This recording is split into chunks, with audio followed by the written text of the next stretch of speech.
Hello, dear audience and listeners. Thank you for taking the time out to join us tonight. We have a really interesting topic to discuss with you all, and that is how is AI impacting talent acquisition process? So, what is AI? AI is the artificial intelligence. How does artificial intelligence help us in acquiring the talent in today's age? Tonight, we have a very special guest from US with us tonight. She has founded a predictive platform for talent acquisition using the AI model to match the clients with global talent. So let's welcome her to Odetta's Tech Live show. Hi, thanks for having Hi, me. Joe. Hello. How are you doing? I'm great. How are you? I'm doing good. Good. So, how's the day treating you so far? It's early, but it's good. It's been a few meetings in, so not bad. It's good that US have early mornings. Yeah, early morning. Okay. So, Joe, before coming to this session, what did you have in mind to discuss today? What's the one thing that you would start with? One, just that I'm really excited to be here, and I think that I think it's going to be a great discussion. I think we have some really good topics to line up. So I'm thrilled to share my insights and really hope that you guys walk away with something that inspires you. We're very delighted and excited to have you here tonight. So, we wanted to know you as a person before we start with the talent acquisition miracles that you've been doing so far. So, as a kid, as a teenager, how did you? What kind of student were you? And like, what were your dreams? What were you thinking about? What degree did you pursue? And how did you come so far to founding Censia? Sure. So as a student, I actually struggled a lot. I had dyslexia and never healed from dyslexia.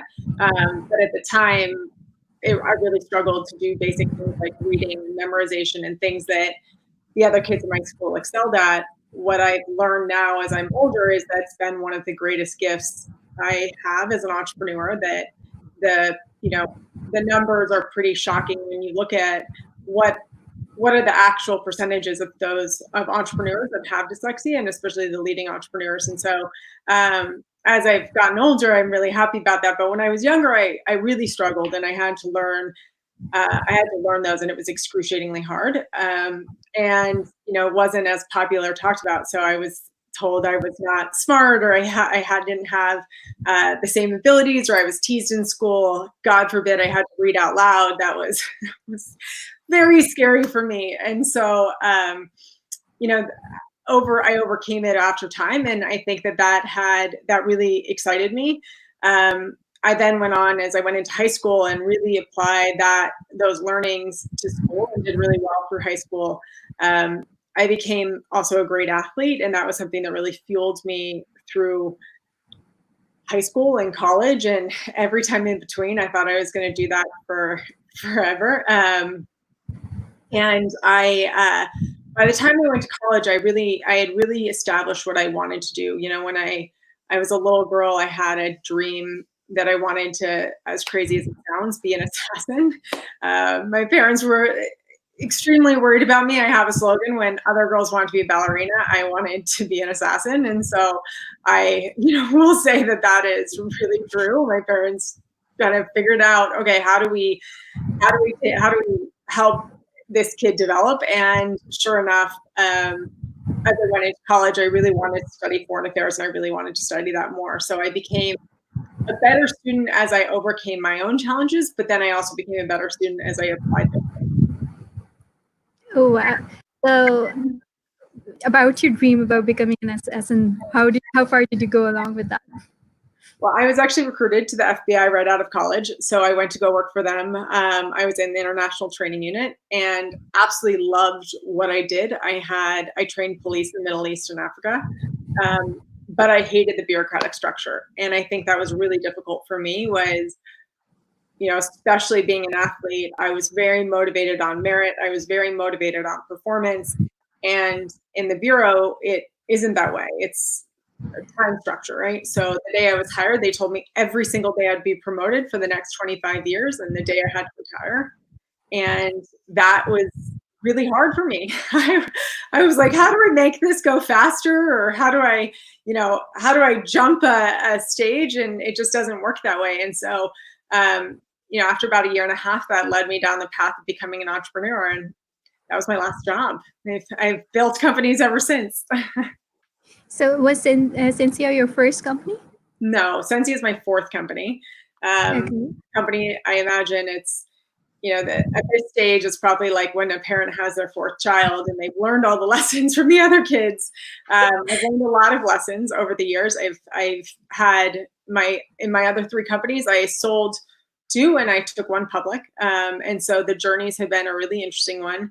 Censia is a big part of a passion of mine that really came about as I wanted to understand what the world was facing as far as their biggest challenges and biggest problems. And so it is by far the one that I'm extraordinarily passionate about and feel great every time I go to bed doing. So considering that you have had such a technical background, and to think that you came across the problem, you evaluated it, and then you finally found a technical solution to that. So how did that come around? How did you come up with that idea? Yeah, so I am not an engineer, and I know really well what I don't do well. I know what I do well, and it's taken a long time. I'm not going to tell you how old I am, but I'm over 30. I'll just tell the audience that.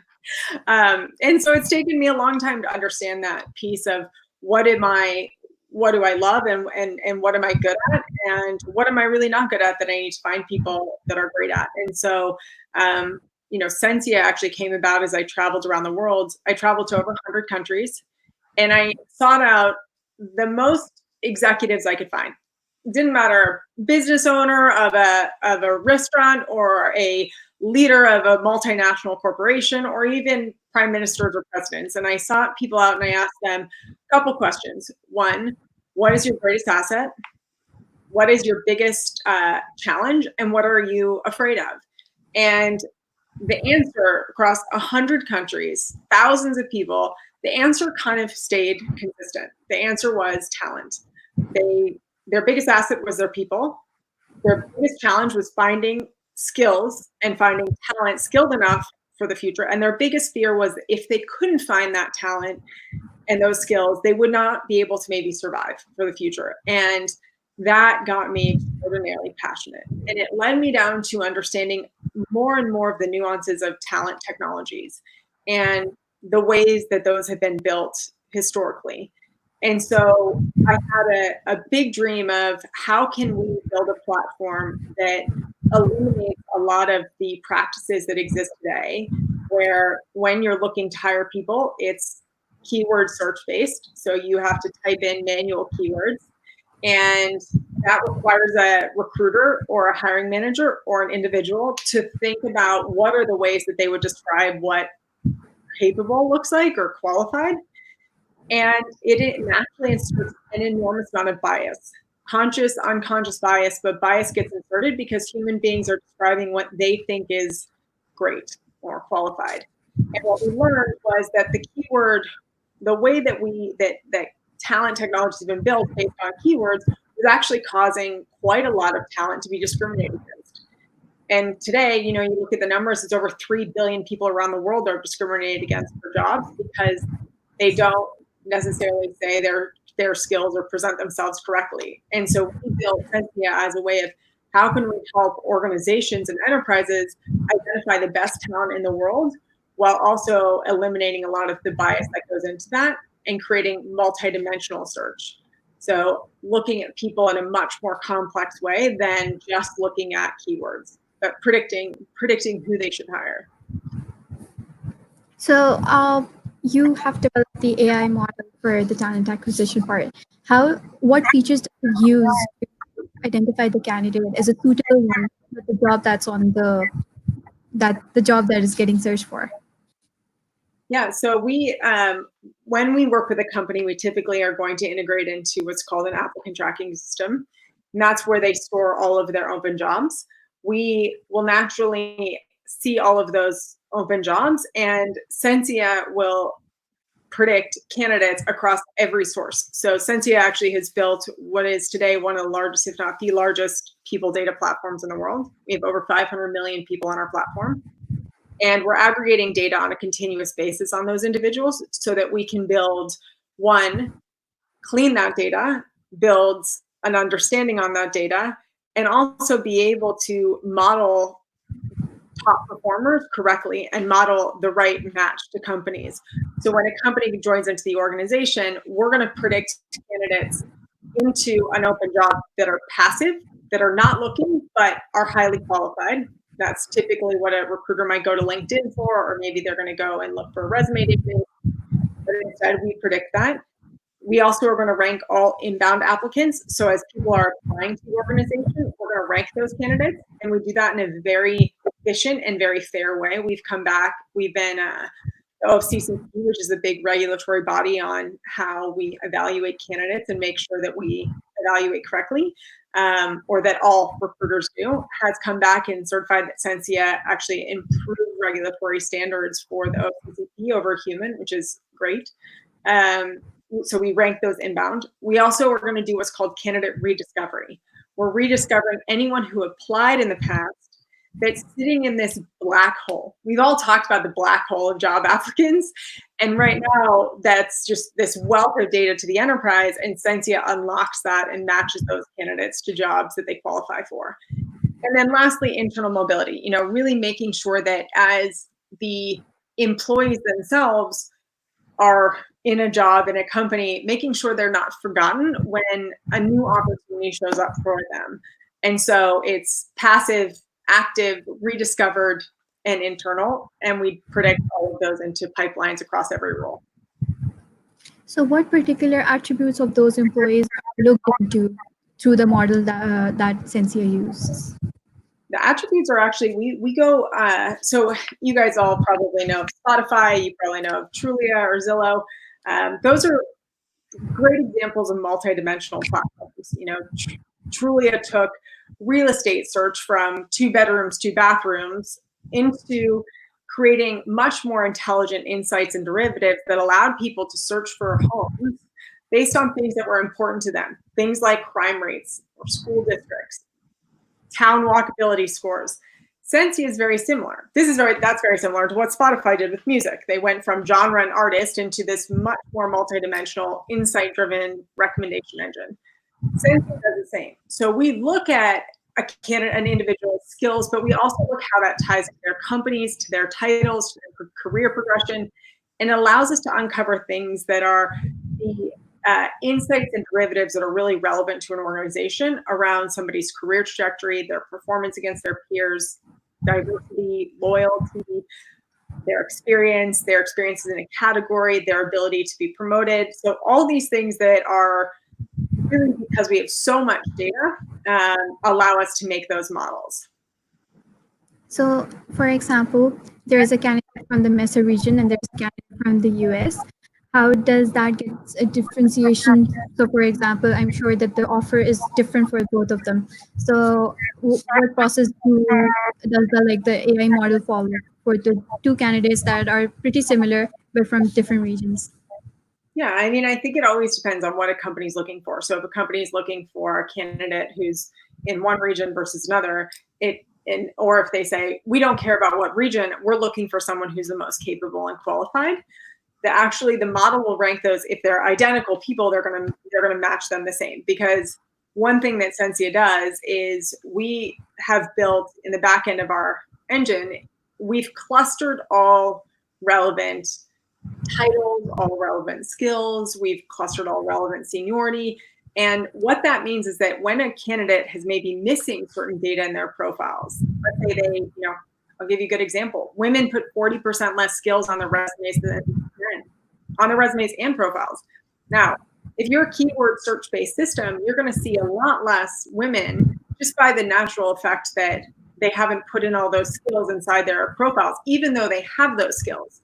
And even though they're equally as qualified, they just don't put as many skills or as many capabilities in their profiles or resumes.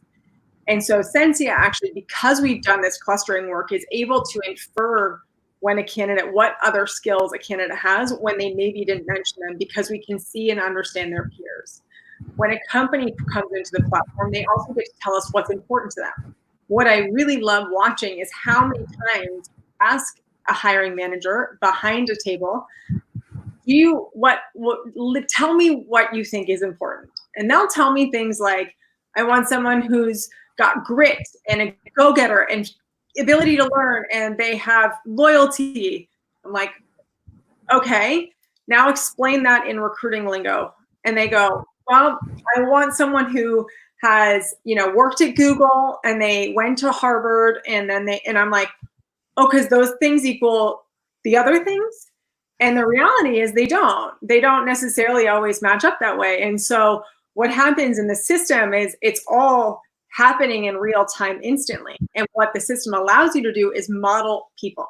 So any individual in our platform, any recruiter who's using our platform, any hiring manager, they can put themselves in the platform, or they can put in a high performer in their company. It will instantly build a model out of that individual and find people that are a 95% matching capability to that individual, but stripping them of gender, ethnicity, race, sexual orientation, disability, veteran status, age, and really creating a much more level playing field. Does that answer the question? Yeah, you did. So while developing the model, did you face any biases that the AI model itself developed and that you had to struggle with? We've published a lot on how we've created unbiased models. Because we have such a massive we have a massive data set. We have built much more unbiased AI, if you will, because we have 500 million plus people around the world that we're building these models on. We understand things historically. We understand how they progress. We understand how people look next to each other. And every single part of our AI has stripped everybody of gender, ethnicity, race, sexual orientation, disability, veteran status, age, disability. And so all those things are factors where if you don't do that, if you don't anonymize all that, it will easily start to pick up a prevalence. And especially since most AI is built where you're going to say, okay, company X, give me all your data and I'm going to go build a model. The problem is that data has already been built in a biased way. Censia doesn't do that. Our algorithms are built based on our entire knowledge base of 500 million people. So you, as a founder of Censia, what challenges do you face in acquiring the companies and making them understand how Censia is an unbiased platform? Yeah, so I think when we built Censia, one of the key things was, number one, we are building it for the enterprise. Building for the enterprise is expensive, hard, and it requires a lot of extra things that if you build something for consumers or for small businesses, but they're much more, they require a lot more security, a lot more infrastructure. And so we knew that going in. Second, we knew that we wanted to build a product that we could have a wow factor when we demoed. So we always wanted to be able to have a customer, when we're in a sales cycle, control the complete demo experience on the fly. This is stuff I tell my CTO. He comes back and he's like, "You're crazy," but he pulled it off. And my product and engineering team are absolutely blow me away, because every single time I sit with a customer, they get to control the entire demo experience. They get to they say, "Show me, model me," or "Show me what I need to hire this kind of role. Show me the right people for my organization." And within minutes, there is an incredible candidate slate that they are like, "I have spent months looking for these people. How did you do that?" And so that is a really important thing that we set out to say, was we needed a wow factor, and we needed to make sure that our demos were completely controlled by the customer and live. And then lastly, we wanted to build a Tylenol product and not a vitamin product. So we wanted to make sure that, if you have a headache, you don't want someone to say, "You should really take this vitamin for the next 2 to 3 months and hopefully you'll feel better and stop getting headaches." You need Tylenol, like you need aspirin, you need something to relieve the pain. And so that's the same thing that we looked at, was how do we build a product that really solves a big problem and yet stays very narrow, So we are very focused on the front end of recruiting. We do not go into payroll and employee onboarding and all the things that you can easily get into with HR. And that has really served us well, is being great at our thing, being great at, recruiting is a really key part of our success. And I think we continue to double down on that. And so when selling to organizations, we sell to really large organizations.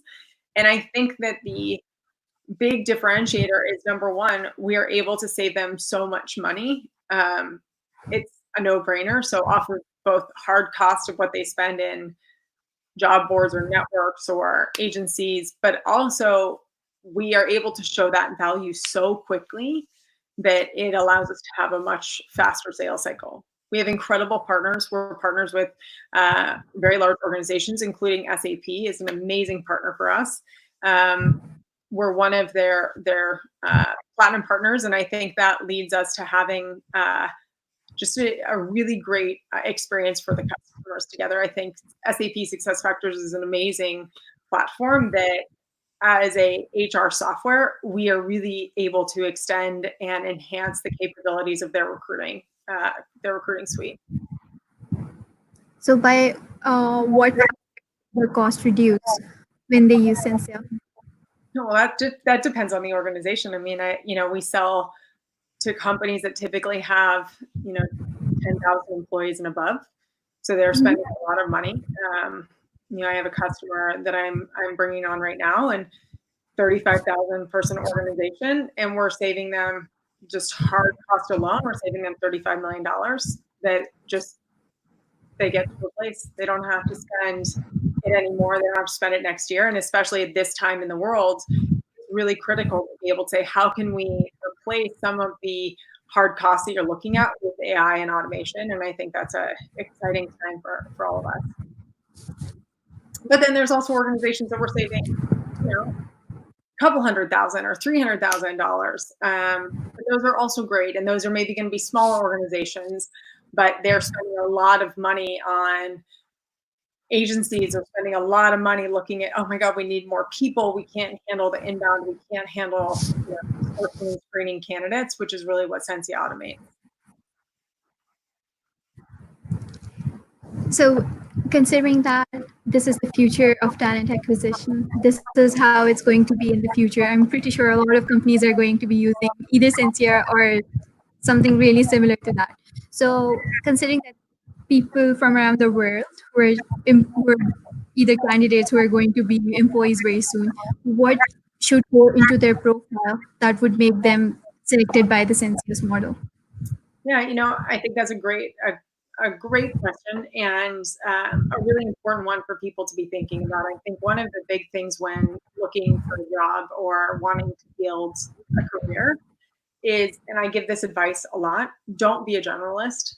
Don't say, I can do, sales or marketing and HR and product. And I like it's very difficult for somebody to figure out. And it's very difficult for any individual to build a profile by being a generalist, right? You don't want to say you're great at Excel or Microsoft Word, which I can tell you are two of the most prevalent things that people say on their profiles that they're good at, which guess what? Recruiters aren't searching for that anymore. They don't need to, that's like a given, you don't need to say that's a key thing, but instead saying things that are key skills that are unique to your capabilities that you use every day. So whether that be in sales, if it's negotiation, if it's engineering, it's certain languages, it's certain skill set, it's, the softer skills are also sometimes good to mention. But I do think more and more technologies are able to understand things around softer skills. And so it's really critical that when looking into how organizations look for candidates, they're really looking at what unique skills do you have that I can bring into my team that maybe I'm lacking. So try to get in that narrow avenue. As I've gotten older in my life, I understand that I've been extraordinarily passionate through my whole life around being in front of customers, around doing sales, around having conversations with business leaders and solving their problems. And I've also been really passionate about making sure that I have the right investor base and bringing in the right investors. And, I love the world of HR. And so continuing down that journey. But I think the things that you aren't going to see are the things that I don't love. And so luckily technology more and more can help people with that. We just launched something that is for the world now that COVID happened. It's called Ready to Hire. And it actually helps match companies it helps any individual that's been displaced, laid off, or furloughed through COVID. And it allows companies that are hiring to identify those candidates and hire them immediately. And so really correcting the imbalance. It's absolutely free for everyone. But what Censia does is we actually, for the first time, allow individuals to see what their profiles look like in technology so they can add themselves. And our system is going to continue to recommend new ways that they can involve that and new things that they should be highlighting based on their background. And so I think more and more you're going to see that. So there's this thing that I've heard around here. I'm not sure if that is globally implemented or not. So they say that they look at more at how groomed the person is, how their verbal and non-verbal communication is, and those are the kind of skills, the interpersonal skills that they need to have. And the technical part can come in later because they can be trained for that using some certifications or trainings that they conduct at the companies. So how does that get modeled when you cannot see for yourself if the person has just mentioned it, and what if how did you authenticate this? Yeah, it's a great, again, a really good question. I think that there's multiple ways that we look at that if somebody's put information out on their profiles, but we've also looked at, all right, are they showing up in blogs? Are they speaking at things? Are they, interviewing people on video? Are they doing things like that, which we're going to capture and be able to verify some of that information? I do think that today the world is absolutely in a digital talent shortage. COVID has created a very unique moment in time in a bubble flip second where there is digital talent floating around.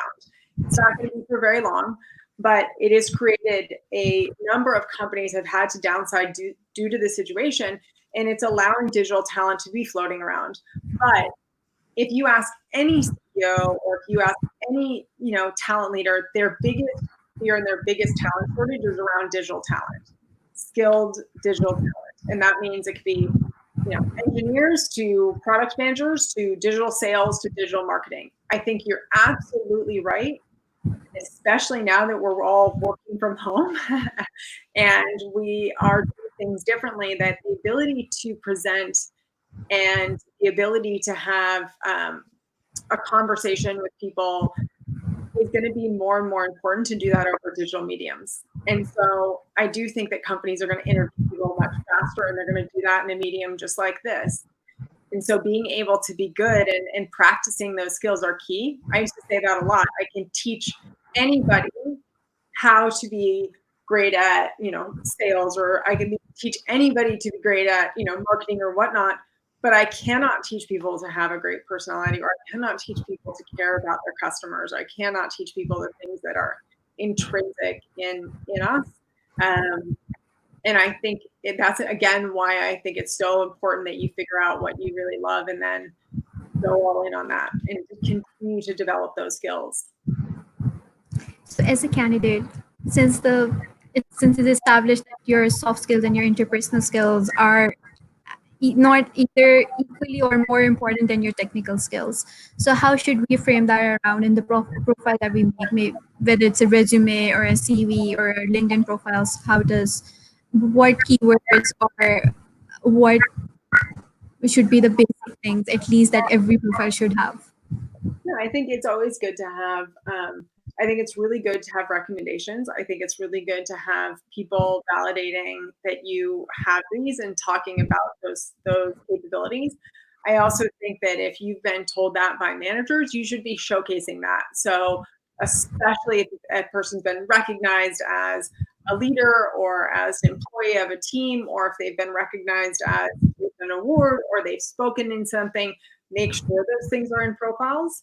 If you're writing anything, if you're contributing content, which people should be, then make sure that is in your profiles. I think also when it comes down to your job, adding as much as you can around your unique, what you did uniquely to add to that organization is going to be really important. But I think sometimes people kind of rest a little too much on things like team player as a skill, and it doesn't come across the way it should. Whereas if you instead did a blog on the collaboration of your team and some of the efforts that you put in, that's going to showcase that a lot more, and especially including that in a profile.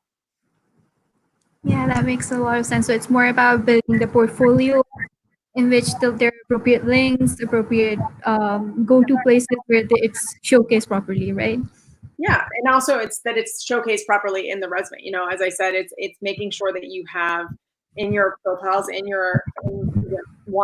them up to date. I can't tell you how many times that's not. Make sure that things have had ending dates. Make sure that your top skills are recognized, that you want the skills that you have in your profiles wherever you show up. But if you think about our technology is definitely able to understand which skill is a real skill versus not real skill, or a more prevalent skill in individual versus not. So we can tell based on understanding a job, based on understanding a company, based on understanding what their peers are doing and how they're advancing and growing, whether something is correct or not, or even if something's missing. And I think that's an important nuance to understand. So this is just a fun question, and I've been very curious about that. So has ever Censia used its own model on its own people to see how they would be ranked? Oh yeah, absolutely. We actually had our SVP product decided to tell all employees that we had to model each other on screen live. And that actually, after building the company for 2 years, was the very first time I had done it, because I was like, I don't know who's going to show up that's like me. And sure enough, it was not nearly what I had built it up to, as far as scary as I thought it was. I was actually very, very, very pleased. And I think that's, a great sign. My team, luckily, is not as scared as I am to model themselves. And so they had been doing that along the way. And I think was really great feedback along the way to say, hey, we need to tweak this a little more, tweak that a little more. But now it's in a very different place than it was when we first did it. So since our celebration was like everybody modeled themselves, like it was like, all right, or pick somebody that you want to model, and I think that's the cool part. So what are the key sources that Censia uses? What are the top 3 that you would recommend everybody to use? Well, Censia aggregates data from 2,000 sources. So we pull data from it, a lot of the professional networks, anything that's public, resume databases, city and state registration boards, alumni networks, certification boards. So I think, in the end, it's really make sure that you are present.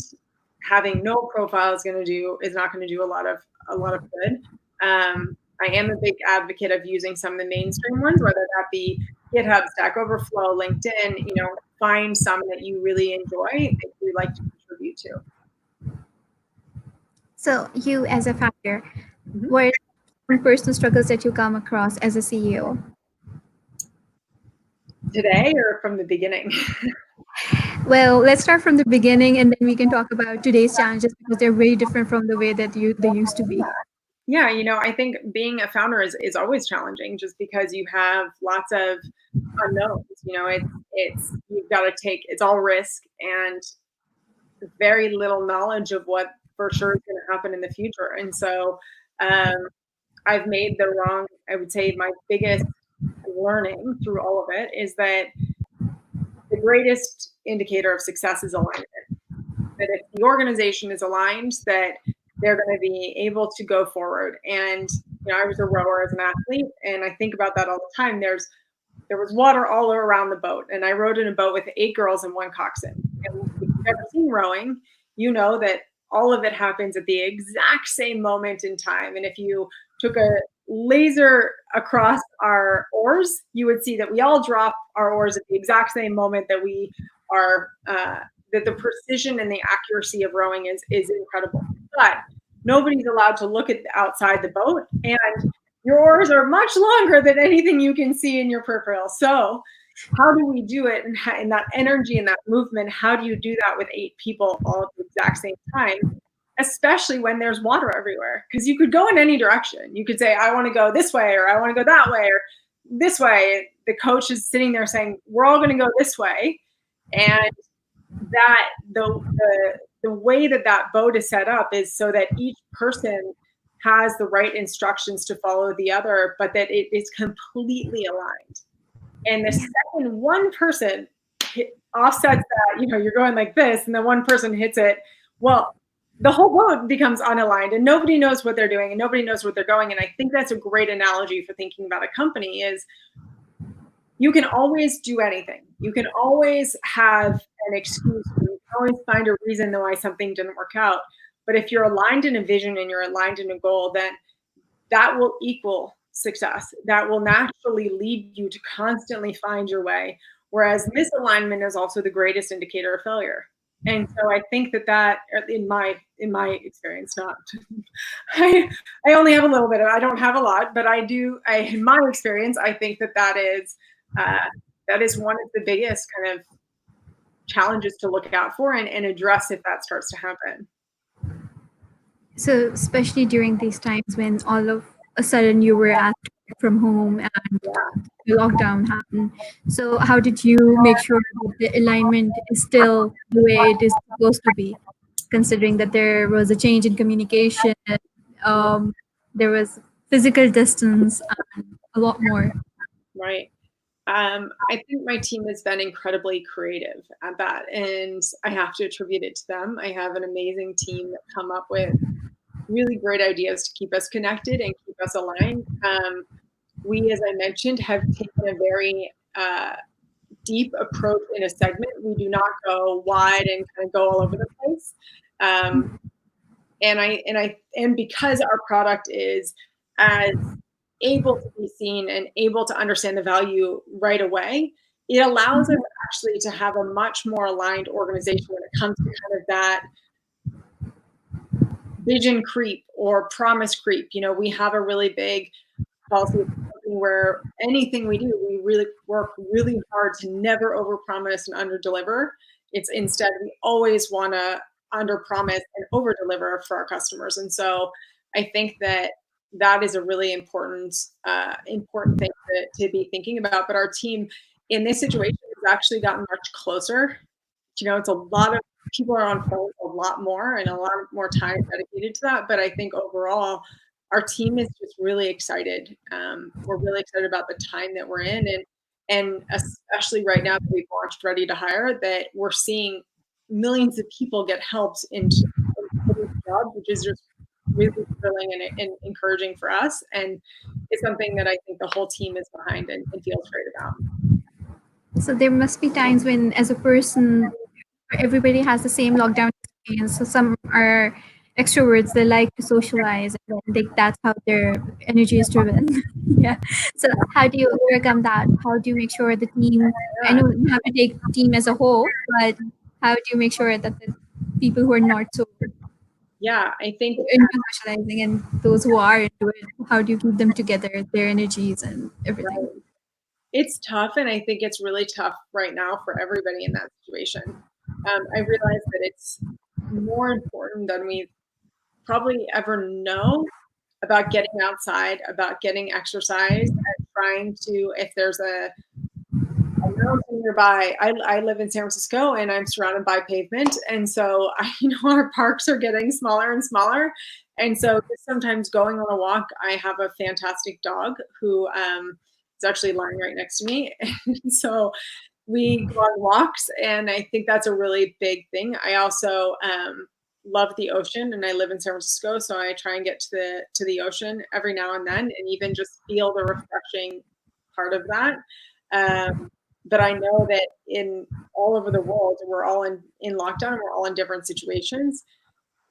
I last week had such a busy week that I didn't even get a chance to go outside much. I didn't get a chance to I barely got a chance to eat or go to the bathroom, let alone do what I needed to do. And so I stay energetic by working out. I also, as I said, try and find joy enjoy in moments just to be by myself and be in nature. That's a good insight. I think we all should start working out a bit, even though we were out of routine. Yeah, and there's so many great things. I mean, I a friend of mine started a company called Workout Daily, and it saves my life. Like it's literally 7 minutes a day, and I do these. They're extremely intense 7 minutes, and I'll typically put 2 or 3 of them together, so I get a really good. You just roll out a mat at your house, and you can do these workouts. And I swear to God, it saves me every morning. I'm like, I have so much energy. I am a better person than when I don't. I think I am about to go mad and crazy. So, I do think it's the little things. It's getting that energy out. It's having, don't worry. Nobody that feels that nobody is alone. Every single person I talk to feels terrible in this. They're confused. Even if they're doing incredibly well as a byproduct of COVID, they're really struggling with this, being inside, being secluded, having the unknown. And I guess that gives me peace as well, is that I'm not alone.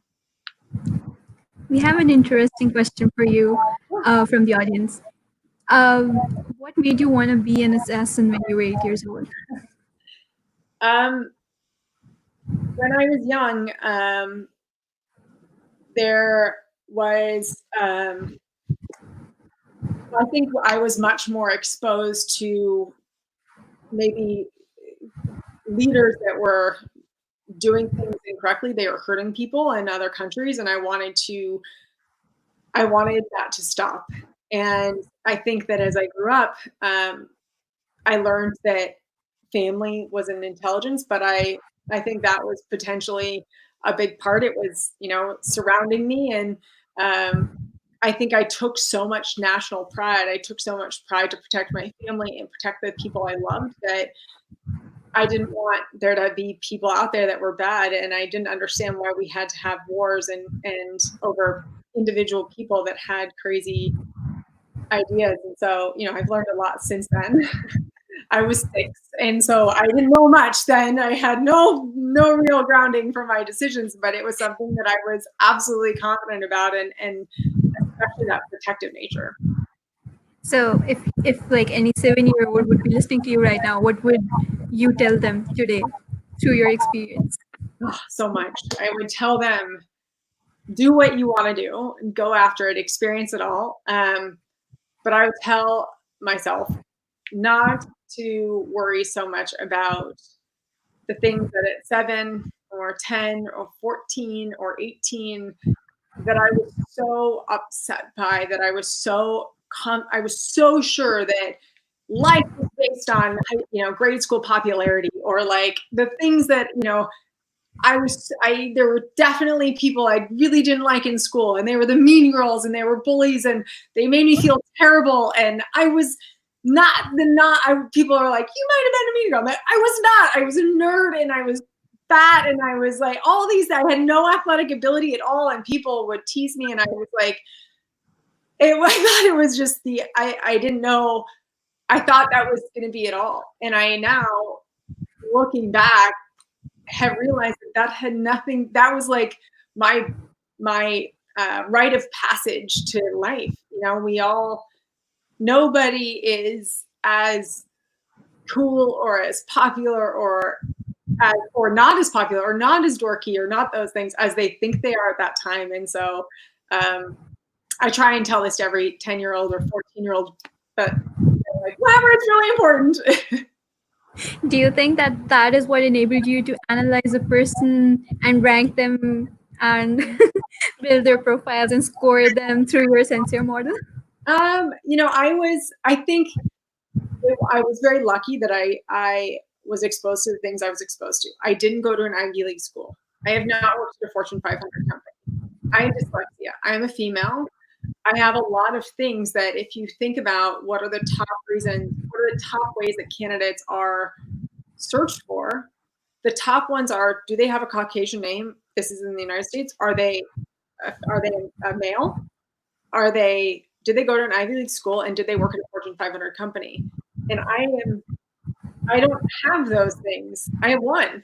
And I think that for me was eye opener to say, I've got to fix this. That can't be, in my opinion, is a human right that we have opportunities that we deserve, that we are treated fairly, that we are not biased against those things, because those things do not in any way, shape, or form equal qualification or capability. And I think it excites me and excites so many people around the world to change that and to create difference in organizations where we're going to look back in 5 years and go, oh my God, we used to search for people on keywords. Like, how does that? Why would we do that? We used to only have CDs for music. Now we listen to Spotify. Like, could you imagine if we just had CDs? Could you imagine if we search for people on keywords? So I get really excited about that, obviously. So as a female, you realize some like really strong biases against them. So how did you decide, or how, like, what were some experiences that you faced? I know that you've had dyslexia, so they were like a bit more extreme. But as a woman, what were some challenges that you faced, and how did you overcome them? I think being a female is both a challenge. I also think it's outweighed by its blessing. I think that it is completely you can look at it one way and say, I've had all these challenges, and that absolutely is true. This is different for a lot of industries and a lot of leaders. They have not been female predominantly. And for investors, they haven't typically invested in female-led companies. Or when I first started, when I raised my first venture dollars, 2% of venture money went to female-led companies. And we're not changing that dramatically, and that was a decade ago. And so you think about that, of those are all challenges because it's different. But it's also an unbelievable blessing because it's different, because you're memorable, because it captures people. And I can tell you that I have made my own investments, and it is extraordinary to watch the performance of my female investments. I mean, I didn't do that on purpose, but it so naturally happened that those are my great investments. And I think that's what excites me, is there's so much greed getting discovered by watching female leaders and watching investments. People, I always say that we've got to switch the conversation to one of greed versus one of fear. Because we talk a lot about how scary it is, and there are so many challenges. There are times when you feel like you do something well, it's because you are female and you did something that was inappropriate, and if you do something that is wrong, it's because you're female and you're emotional and you're all these things. And I mean, every female in every leadership position has been accused of both of those a lot in their life. And at some point they've said, you know what? I don't care. I'm going to do what I'm doing. I believe in myself. I know how I'm doing this. And I think that is really exciting to see and be part of. I'm thrilled by what's happening right now in entrepreneurship and female leaders and female, my female colleagues are just incredible. And I also think that the most powerful team together are females and males. I think that when or diversity in general is what creates ultimate power. And so it isn't one or just the other. It's the two together can create just an amazing outcome, or multiple together, all of them together. That's a really good insight. I think we've always been thinking about one or the other, but I think it's the symbiotic bond that is gonna flourish the company. Yeah. So there is another question from the audience. What was your darkest moment, and how did you come out of it? I went through a really challenging time in my last company. I went through a hostile takeover, and that was really challenging to come back from, because people that, it was difficult to understand and have the realization of just the extent to which people are going to do immoral things to get something that they want, or do things that are, in my opinion, what I had put in my head as, something is illegal, or it's not allowed, or this could never happen. It was shocking to have that experience and be like, wait, where is the system in this? And yet, it took really great leaders around me. I'm really lucky to be surrounded by much more fantastic entrepreneurs around me. And they kept saying to me, you know, you should do this again. You're really good at this and you're really passionate about it. You should do it again. And I was like, no, I could never. Like, no. And people are like, no, you really should. This would be, you know, you're gonna use those. And I look at that time, and it is one of the most important, valuable competitive advantages I have because I've been through it. And so it's interesting that the most challenging time is also one that has given me such a leg up and understanding kind of how the world operates and how things can happen and protecting against that, but also doing things the way that I really passionately believe and making sure I'm surrounded by the right people to make sure that wrong people don't affect things. We have our own perception. We have an own bubble in which we think that this is how things work. And then when something completely out of proportion happens, we just tend to stumble and then we just stand right back up. And that is the most inspirational part. Yeah. So do you think that having a contingency plan for possible risk is the right way to go about it? Ooh, that's a tough question. I'm a big believer in my strategy as a leader has always been to go all in. And like literally, if you've ever seen a poker game and you have somebody take their chips in and go, I'm all in. Like that's me building a business. It's like everything in my life is focused on that being successful. And there are certain people that benefit in those kind of circumstances where they say, I will make this happen. And I'm not even looking at a contingency plan because I don't have one. Number two, I am so laser focused on this because it's going to happen. And I'm that person. There are other people that absolutely are much more calculated, much more risk adverse. And I think that the difference of entrepreneurship is you want to find if you're somebody who is risk adverse, find the person that is less risk adverse, that is going to take a lot more of the risk and take more of that focus to go, but then you're going to add that value to it. Say, I believe in this too, and I want to go all in. I just don't know how to do it I don't know how to do it necessarily as the leader of an organization, but I really want to be part of it. Or I don't know how to do this as the main founder, but I really want to be part of it as a leader. I think those are all really valuable things. I'm engaged with somebody who's very calculated, and I'm like, and we talked about this last night. He was like, let's talk about these plans and those. It was like, you know me in plans. Like, I'm not really sure what's happening tomorrow. So I just know I got a full day of work. But I love that. And that's something that gives me joy. Whereas being not having enough leeway or not having enough protection on the downside for some people is really, really difficult, and it will make them really miserable. So it's really important to understand that nuance.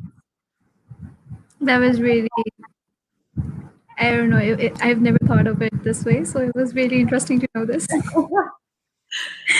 Okay, so I know that you use the model, and I'm not sure if you're still using that to hire more people into your own team. Yep. Do you use Censia? Yeah. Okay. Oh yeah. So I used to say we eat our own dog food, and then people are like, no, you should say you drink your own champagne. I'm like, oh, okay. That's a good analogy. You're really good with analogies. I should give you that. So when they go through the final interview process, what are the top 3 things you look for in an interview? I look at somebody's ability to tell me what they are not good at. Okay.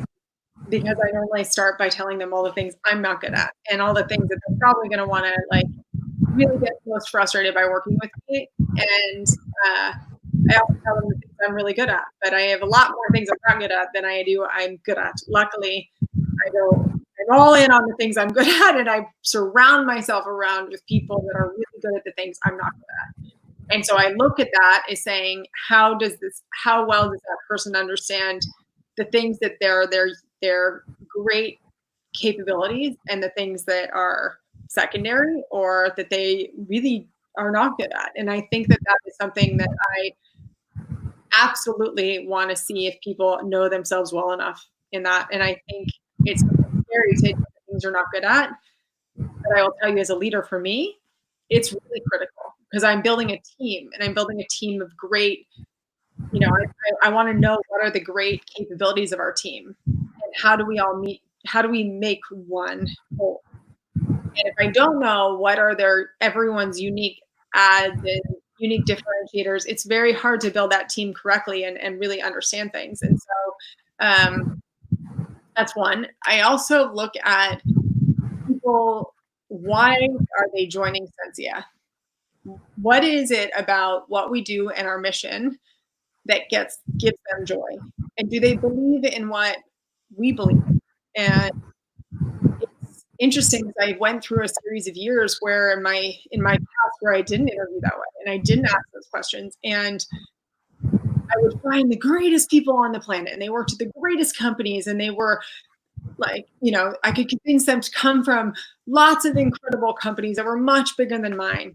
And I would go, wow, this person's so capable. Why aren't we able to do what we need to do? And I realized it's that alignment aspect, and it's because we didn't believe in what we believed in together. We didn't believe in the same thing. That causes the disruption in alignment a lot of the time. So I'll ask one last question related to this. In this pandemic and the rate of, there is this fear that we might lose our job or the comfort that we have right now, or some people are looking for jobs. There are a lot of people who are about to graduate, and things have been like so disheveled. So what are some key skills that you will recommend that they'll start learning in these times, especially? Yeah, so I think that if we think about it's really difficult to think from outside of where we are today and the situation we are. But what's going to happen is there's going to be an entire creation and boom of industries that we are going to be created because of this situation.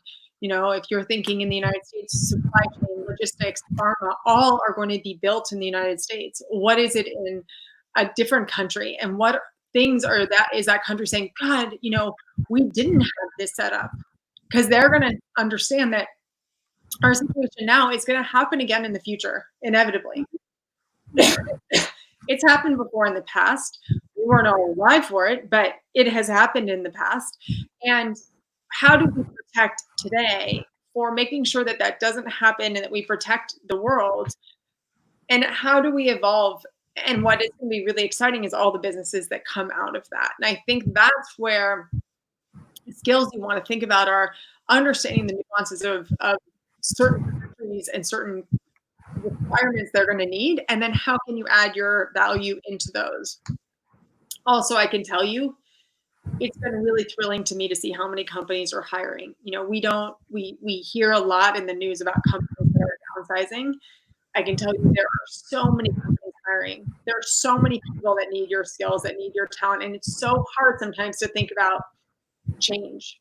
Change is really difficult, but the people that are going to be great out of this are the ones that say, what can I do right now in this situation that's going to allow me to come out of this in a much better place than I was when it started. And I think if that's what you think about every day and you call up, I mean, when we went into this, I called up every CEO I knew that I could be like, all right, hear me out. What do you think about this? And people would be like, I don't think that's enough, or I think you should think about this. And I would say, what would you do right now? I have this great technology. I want to use it for good. I want to help the world. I don't want it to be something that is, has some catch to it, but we can help. We can help people that are displaced get jobs. We can help companies that are laying off talent. We can help that talent, which gives the company a lot more confidence when they're having to let their people go. And I think that it has been really exciting to go through that journey where I call up my advisors and I call up the people that I'm close to and say, hey, what would you do? And I think you can do the same, and you'll find that you'll come out of this way better. Thank you so much for your time, Joe. It was really, really, really nice talking to you, and you've been one of the most excited and a really good storyteller, and it's been really nice hearing you. Oh, fantastic. Well, thank you so much for having me. Everyone stay safe and healthy. You take care of yourself too, okay? Thanks. Okay. Bye-bye. Bye-bye. Thank you, everyone who joined us tonight. And we had Joe Riley with us. And if you want to listen to this, we will have small segments of this posted on our Facebook page. So please do stay tuned and listen to them. Thank you. Bye bye.